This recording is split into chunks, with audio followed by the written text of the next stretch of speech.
Guys, I just saw Black Panther, and guess what? Tony Stark dies like 5 minutes in. Nah, I'm just messing with you. They kill off the new Spider-Man kid. Anyways, if you don't want to hear any more Black Panther spoilers, unplug your router, move to a desert island, and for the love of God, don't go on Reddit. Black Panther was an incredibly important film for so many reasons. Like, for example, it's the very first Black superhero movie. Kendrick Lamar blessed us with the best Marvel soundtrack since Awesome Mix Volume 1, and it permanently altered the course of the MCU. I'm Whitney Van Lanningham, and these are all the ways that Black Panther reframed the Marvel Universe.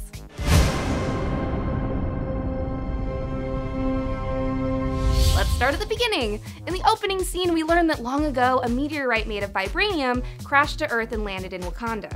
Many fans are theorizing that the Soul Stone might have been in that meteorite, and that it's still buried deep beneath the heart flowers that restore the Black Panther's powers after he's stripped of them during the ritual challenge that one must face before becoming king. If that's true, it would explain why those heart flowers look an awful lot like the seeds Ego planted on Earth in that flashback scene from Guardians 2. And why Thanos might be heading to Wakanda during the Infinity War. We know he probably stole the Power Stone from the Nova Corps on Xandar, and that he probably took the Reality Stone from the Collector's vault after he got the Space Stone and the Tesseract from Loki. But rumors have been circulating for a while now that the missing Soul Stone might be in Wakanda. The only thing that's throwing me off here is that the heart flowers glow purple, and the Soul Stone is definitely orange, but who knows? Maybe the flowers are just purple because purple's a cool color, and the glowy part is coming from the Soul Stone. I'll admit that I'm basing this theory off a quick throwaway line in Black Panther, but hear me out. You know that part where Shuri casually mentions that Everett K. Ross was in the Air Force before joining the CIA?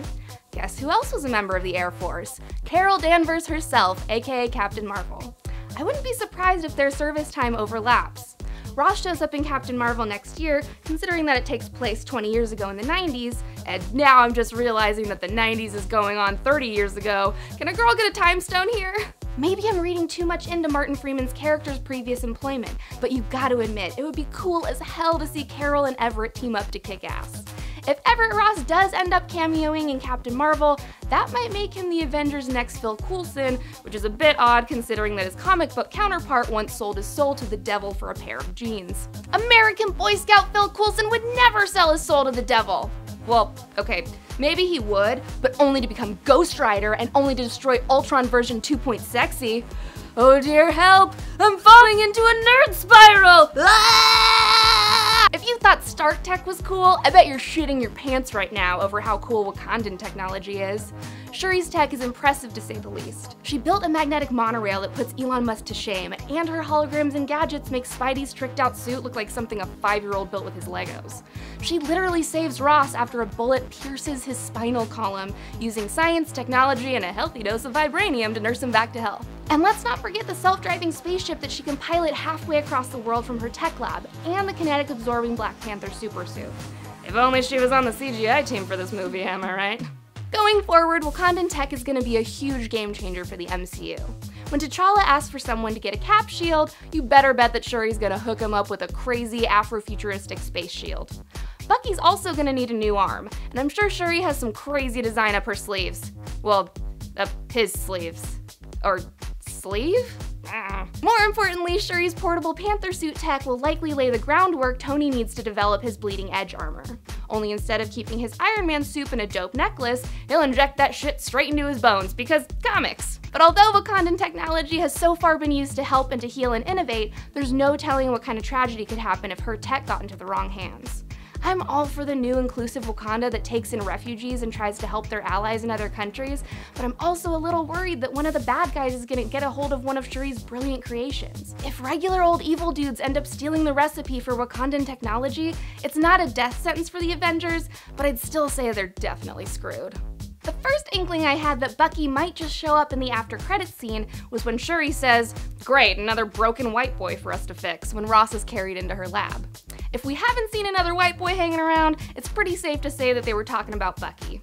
In an end credits scene, we learn that Shuri has been nursing Bucky back to health.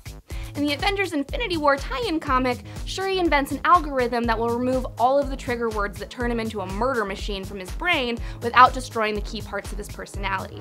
At the end of Black Panther, before the screen fades to black, we hear Shuri tell Bucky that he still has so much to learn. So I think it's safe to say that whatever training he's going through isn't complete yet. Now here's another weird theory I've been thinking about. The little kids who pull Bucky out of his hut call him White Wolf, another superhero from the comics. Quick refresher for those of you who might not know, the White Wolf is a dude called Hunter who was adopted by T'Chaka after his parents were killed in a plane crash. He's raised by T'Chaka in Wakanda, but is always treated like an outcast by the xenophobic Wakandan citizens. After T'Challa is born, Hunter realizes that he'll never be heir to the throne and starts building resentment and jealousy towards T'Challa. But don't worry, he eventually realizes that he loves his country more than he hates his little brother, and they're cool now. Sort of. But that's another story. The White Wolf eventually goes on to become the head of the Wakandan secret police, so he basically would have had something similar to Nakia's job.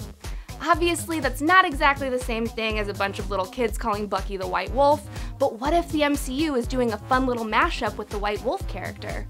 I have a theory that maybe Shuri was training him to be a Wakandan spy after she unscrambles his crazy brain with her algorithm. What if Bucky just decides to live in Wakanda forever as Nakia's new co-worker?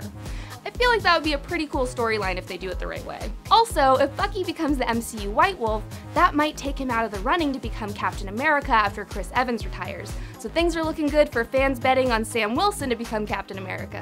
The biggest thing that Black Panther has irrevocably changed about the Marvel Universe is the fact that T'Challa agreed to open the borders of Wakanda to help refugees and set up outreach centers for people they want to help abroad.